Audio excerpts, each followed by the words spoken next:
What's up, you guys? How you doing? It's been a while since I actually did a video related to Hawaiʻi softball, and that's what I'm going to be doing today.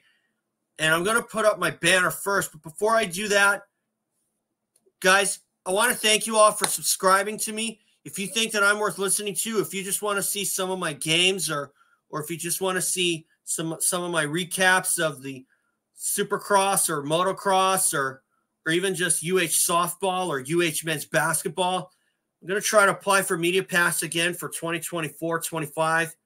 So hopefully I'll be able to get one. I just got to check in. Hopefully I'll get a seat. But anyway, guys, remember, subscribe if you think that I'm worth listening to. And anyway, let's get into this. Okay, now here comes my banner here. It's right there. UH softball got 2 local girls out of the transfer portal who are coming back home to play for the University of Hawaiʻi. Carys Murakami and Liliana Thomas. Both are actually from Maryknoll. Did I go to school there? No. Absolutely not. But a couple of my cousins did, though. And I happen to know that Maryknoll happens to be where Hawaii News Now anchor Stephanie Lum went to school, and now she's anchoring the 5 and 10 o'clock news for Hawaii News Now. So obviously, this is some really good news out of the University of Hawaii. Now, granted, this is a little over a week ago, actually 8-9 days ago to be exact. I was just kind of finding a little bit of time when I should do it, but then again, I kind of forgot all about it. But although, to be perfectly honest, they actually did get a third out of the transfer portal from LMU, and that's Milan Ah-Yat. She transferred from LMU to back home. And these are 3 good pickups, and I'll tell you this, and I'll tell you exactly why. I thought last year was going to be their, like UH men's basketball, this was kind of 2024 was kind of supposed to be a payoff year for UH softball as well, because they had 9 seniors on the roster. I thought they had 8, but it turns out they had 9 because McKenna Costas, one of the other pitchers, has decided to not return for her senior year, and she was part of the graduating class as well for 2024. And as it turns out, she's actually seeing Bernardo da Silva on the UH men's basketball team, and that's really good to see. I mean, it's always good. I'm not sure if they're roommates or whatnot, but something tells me that they got a thing going on. But I'm not going to get into that at all. But that's definitely where I'll leave it for sure.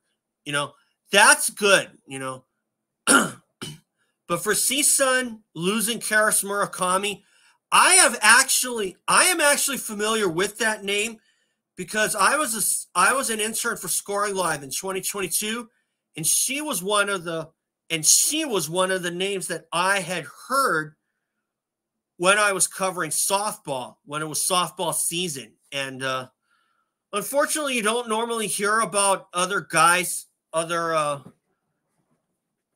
lot of guys who decide to commit to the University of Hawaii. Although the last one technically was quite a while ago, and that was Zor Ned out of Kapolei.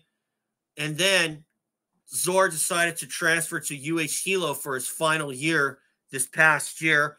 And I thought that was a bit of a bummer because I thought he was reminding me a lot of Bobby Nash when he was here. But anyway, as far as softball is concerned, it's good that we got 2 in-conference transfers now. And I'll tell you this, if UH softball can get 2 in-conference transfers, who's to think that UH men's basketball will get an in-conference transfer sooner or later?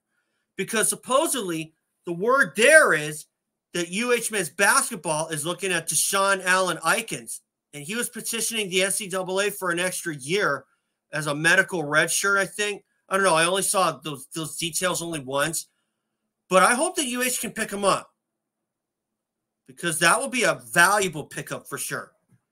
And of all the in-conference transfers going around, it's a little hard to believe that the University of Hawaii, the men's basketball team anyway, has not picked up a single one. Whereas in contrast, UH Wahine basketball, they got Lily Wahine Kapu out of Cal State Fullerton. And Lily decided to transfer home. Seems like that's really the only criteria that UH men's basketball is going to get an in-conference transfer.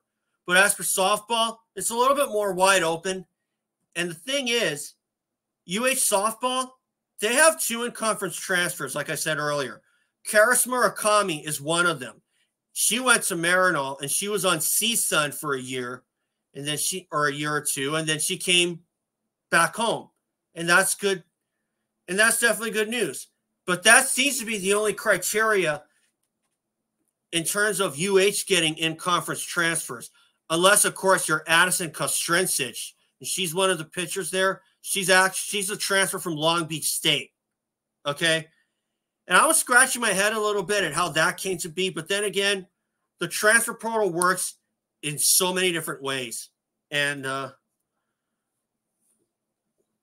that's 2 in-conference transfers. And for UH men's basketball, they could have been the victim of an in-conference transfer with Morsek in the portal, and he ended up going to Fresno State. And speaking of Fresno State, UH softball had lost Key-Annah Campbell-Pua to the transfer portal last month about this time. And I was a little bit disappointed for sure.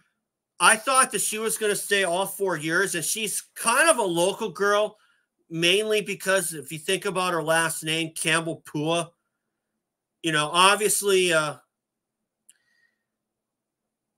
but then again, although it is a Hawaiian name, Key does hail from Nipomo, California. But, upon first viewing, one could presume that Key Campbell-Pua is a local girl, especially considering that Pua is a Hawaiian word, and sometimes a first name, and sometimes part of a last name in Key's case. But oh well, I was a little disappointed then, but I'll tell you what, with these 2 being picked up, and of course Milan Ah-Yat from LMU, she's a local girl. I don't know where she went to school. I'm pretty sure she went to but it was definitely in the state of Hawaii, that's for sure. But anyway, I'll tell you this.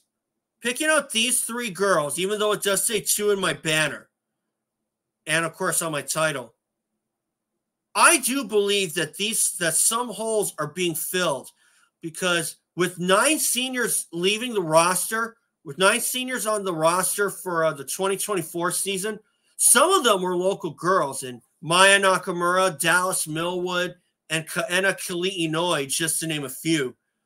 But when you look at the roster for the non-seniors, aside from Kostazin, you got quite a bit of talent there. Some local kids, some from the mainland.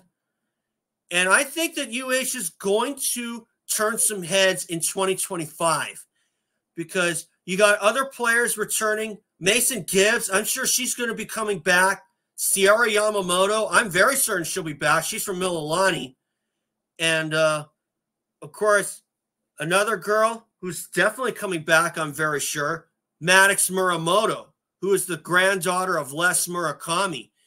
And I got to say, Muramoto really showed me quite a bit. And I think that she made an immediate impact even before Maya Nakamura went down with that season-ending knee injury. We just got to hope that we stay away from injuries. But Liliana Thomas, she was at Arizona State. I'm not sure how long. But I would not doubt that these 2 girls that are on my banner are going to generate a lot of RBIs and or home runs. Now, do I know anything about them as far as hitting home runs are concerned? No. We'll just have to wait and see. Milan Ah-Yat is in the same boat. at least in my book anyway. I don't know how good she is, but I'll tell you what, she must be pretty damn good. In fact, I think all three of these are going to be damn good. I saw a little bit of Carys Murakami when I was interning for ScoringLive, and some of which when she this past season when she was at CSUN. And hopefully UH men's basketball can get an in-conference transfer, because then again, if UH softball can get an in-conference transfer and Wahine basketball can get an in-conference transfer, who's to think that men's basketball is going to get one sooner or later? Is it going to happen? I don't know. But it seems like the only criteria for an in-conference transfer for the University of Hawaii seems to be if you are a local kid. And the same thing happens, and the thing does apply to Carys Murakami's case. But I think that she's going to do a lot of good for us. And if she was missing home, that's what Hawaii life does to you. If you're from Hawaii, you miss the beach, you miss all the local kind grinds, you miss you miss seeing with your friends, sleeping in your own bed. Those are kind of like those are kind of the things that everybody just wants as a college athlete. Now, obviously, granted, the mainland does have some extra opportunities, and that's why Timmy Chang decided to stay home, just to be a Rainbow Warrior for UH football. And he didn't listen to his parents, and they wanted him to pursue opportunities elsewhere on the mainland, but he chose to stay home because that's a Hawaiian for you. You want to represent your state. And I believe that these two on here are going to represent the state of Hawaii and then some. Ad and Milan Ah-Yat, that's three girls who are going to represent the 50th state very, very well. Now, obviously, there are some other girls on some of the Big West rosters, some of which that I know of off the top of my head. Moani Ioane, she was on Kapolei softball. I know that because I interned, and she was one of the girls I talked to. And there's also she's on CSUN, Moani Ioane I'm talking about. Of course, Jada Nielsen is a California girl. She's from Cerritos. And she was on UH as well, and she transferred to CSUN. But obviously, after talking to Chloe Borges, there was definitely no animosity at all. And obviously, she was happy. And, of course, sometimes some of those transfers can get a little ugly, and sometimes they can ruffle little feathers. But none of that happened, and that's always good to see. But anyway, as far as other girls go, Trendy Kahuna Hana's from Waimanalo, and she's on the Riverside roster. Kai Barrett is on, I think she's from Punahou. She's on the Cal Poly roster.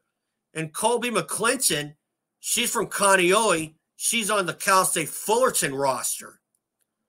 And these are just people off the top of my head that I know of. I think there's another girl on Riverside who's also from the islands, but I can't remember who it was.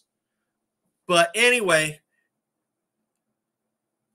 I think that a lot of these holes are going to be filled with Murakami and Thomas coming home along with Milan Ah-Yat.